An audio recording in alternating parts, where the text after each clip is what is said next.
नमस्कार साथियों, स्वागत है आपका आर.ओ.एन.एम एकेडमी में। तो कल मैंने हिंदी व्याकरण की शुरुआत की थी। उसमें मैंने कल हिंदी भाषा का इतिहास बताया था।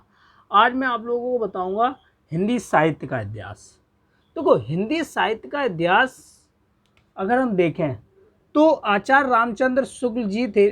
उन्होंने क्या है, इस हिंदी साहित्य का इतिहास को 4 भागों में बांटा। आचार्य रामचंद्र शुक्ल ने क्या करा, हिंदी साहित्य के इतिहास को 4 भागों में बांटा। कौन कौन से 4 भाग थे? एक था आदिकाल, जिसे हम कहते हैं वीरगाथा काल। दूसरा था पूर्व मध्यकाल, जिसे हम कहते हैं भक्ति काल। और तीसरा था उत्तर मध्यकाल, जिसे हम कहते हैं रीति काल। चौथा था आधुनिक काल, जिसे हम कहते हैं गद्य काल। एक बार देख लो, और डेट भी इसकी याद रखना, पूछ लेता है। तो 4 कौन से थे? एक था आदिकाल। आदिकाल की जगह कभी कभार ऐसा मिलता है वीरगाथा काल। तो ये था 1000 से 1350 ईसा पूर्व। 1000 से 1350 ईसा पूर्व आदिकाल, जिसे हम कहते हैं वीरगाथा काल। ठीक, पहला ये था। दूसरा था पूर्व मध्यकाल, जिसे हम बोलते हैं भक्ति काल। इसकी थी सन 1350 से लेके 1650 ईसा पूर्व। 1350 से लेके 1650, इसे कहते हैं पूर्व मध्यकाल या भक्ति काल। ठीक। नेक्स्ट दूसरा अगला आता है उत्तर मध्यकाल। इसे कहते हैं रीतिकाल। क्या कहते हैं? रीतिकाल। क्या कहते हैं? रीतिकाल। इसकी सन थी 1650 से लेके 1850 ईसा पूर्व तक। लास्ट आता है आधुनिक काल, जिसे हम कहते हैं गद्य काल। क्या कहते हैं? गद्य काल, जो था 1850 से लेके अब तक। याद रखना, क्वेश्चन ऐसे पूछ लेता है कि हिंदी साहित्य के इतिहास आचार्य रामचंद्र शुक्ल के कितने भागों में बांटा गया है। तो ये 4 भाग थे। आदिकाल, जिसे कहते हैं वीरगाथा काल, पूर्व मध्यकाल भक्ति काल, उत्तर मध्यकाल रीतिकाल, और आधुनिक काल गद्य काल। और ये भी पूछ लेता है कभी कभार, आज मैं वो भी बता दूंगा कि ऐसे क्वेश्चन पूछा जाता है, जैसे कि वीरगाथा काल के इनमें से कौन से लेखक हैं, या रीतिकाल के इनमें से कौन से लेखक हैं, है ना। ऑप्शन दे देते हैं 4। तो ये चीज़ भी याद रखनी है आपको कि कौन से लेखक हैं और कौन से कवि हैं। भक्ति काल में कवि आएंगे, ठीक, तो वो भी हम आज आप लोगों को बताऊंगा, सुनना अच्छे से। तो पहला था आदिकाल, जिसे कहते हैं वीरगाथा काल। वीरगाथा काल का पहले लेखक थे अमीर खुसरो। कौन थे? अमीर खुसरो। देखो, इनकी कुछ रचनाएं भी हैं, मैंने लिख दी हैं। अमीर खुसरो की है खालिक वारी, हालात कन्हैया और नजरान ए हिंद। खालिक वारी, हालात कन्हैया और नजरान ए हिंद। देखो, अमीर खुसरो की कौन कौन सी थी? खालिक वारी, हालात कन्हैया और नजरान ए हिंद। तो ये थी अमीर खुसरो की। दूसरी थी चंद्रवरदाई। चंद्रवरदाई की थी पृथ्वीराज रासो। कौन सी थी? पृथ्वीराज रासो, ये याद रखना। दूसरे लेखक थे चंद्रवरदाई। वीरगाथा काल चल रहा है। उस तीसरे थे विद्यापति। इनके थे रचनाएं पदावली और कीर्तिलता। विद्यापति की पदावली, कीर्तिलता। ठीक। जागनिक के थे परमाल रासो। ये बहुत इंपॉर्टेंट, बहुत बार पूछा गया है। जागनिक याद रखना, जागनिक के थे परमाल रासो। तो देखो, 4 कवि याद रखो, एक ना एक मिल ही जाएगा। तो वीरगाथा काल आदिकाल के कौन कौन से कवि मिले? अमीर खुसरो, चंद्रवरदाई, विद्यापति, जागनिक। ठीक, एक बार फिर से देख लो। आदिकाल वीरगाथा काल के कौन कौन से कवि है? अमीर खुसरो, चंद्रवरदाई, विद्यापति, जागनिक। 4 याद कर लो, उनमें से एक ना एक आपको मिल जाएगा। ठीक। अगला आता है पूर्व मध्यकाल। इसे कहते हैं भक्ति काल। इसे याद होता है वर्ष लोगों को। तो देख लो, भक्ति काल के कौन से थे? कबीरदास। कबीरदास की रचना थी बीजक, जो साखी शबद रमैनी। 3 थे उनके, साखी शबद रमैनी, हमने बीजक लिखा है।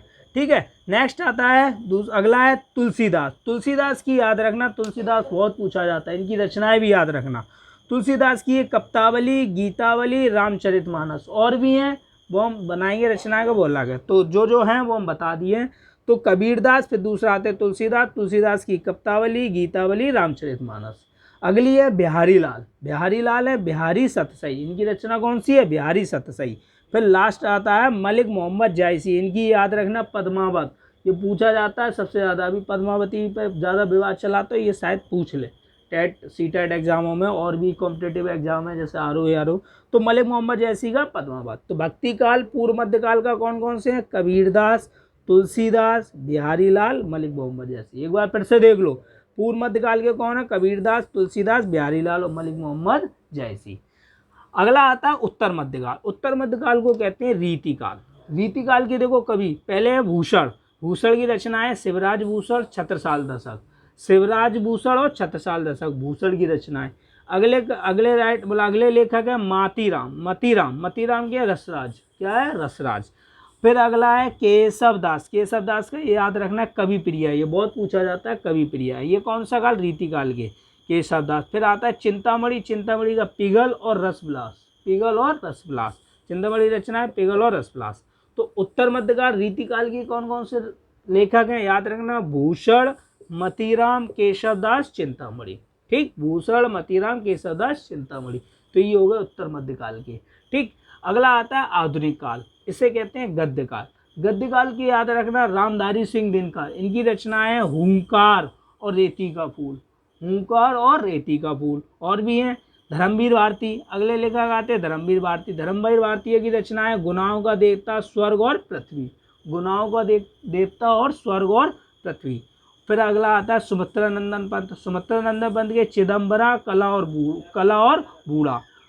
बूढ़ा, ये सुमित्रा नंदन पंत के हो गए। माखनलाल चतुर्वेदी के हिम तरंगिणी, याद रखना माखनलाल चतुर्वेदी की हिम। तो आधुनिक काल गद्यकाल के रचना लेखक कौन कौन मिले, रामधारी सिंह दिनकर, धर्मवीर भारती और सुमित्रा नंदन पंत और माखनलाल चतुर्वेदी। ठीक, एक बार फिर से मैं रिवाइज करता हूँ, अच्छे से सुन लेना। ठीक, देखो हिंदी साहित्य का इतिहास था तो आचार्य रामचंद्र शुक्ल ने 4 भागों में बांटा। ठीक, कौन कौन से थे, एक था आदिकाल, आदिकाल को कहते हैं वीरगाथा काल, इससे 1000 से 1350 ईसा पूर्व। फिर था पूर्व मध्यकाल, इसे कहते हैं भक्तिकाल को 1350 से 1650 ईसा पूर्व। अगला था उत्तर मध्यकाल, इसे कहते हैं रीतिकाल, 1650 से 1850 ईसा पूर्व। और आधुनिक काल जो 1850 से लेके अब तक, इसे कहते हैं गद्यकाल। तो वीरगाथा काल आदिकाल की रचना हमने वो लेखक देखे, अमीर खुसरो, चंद्रबरदाई, विद्यापति, जागनिक। कौन कौन से, अमीर खुसरो, चंद्रबरदाई, विद्यापति, जागनिक। याद रखना भक्ति काल पूर्व मध्यकाल के लेखक हैं कबीरदास, तुलसीदास, बिहारी लाल, मलिक मोहम्मद जैसी। फिर आता है उत्तर मध्यकाल के हैं भूषण, मातीराम, केशवदास, चिंतामणि। फिर गद्यकाल के हैं रामधारी सिंह दिनकर, धर्मवीर भारती, सुमित्रा नंदन पंत, माखनलाल चतुर्वेदी, या आधुनिक काल के हैं। तो इस तरीके से आज आपका हिंदी साहित्य का इतिहास कंप्लीट होता है।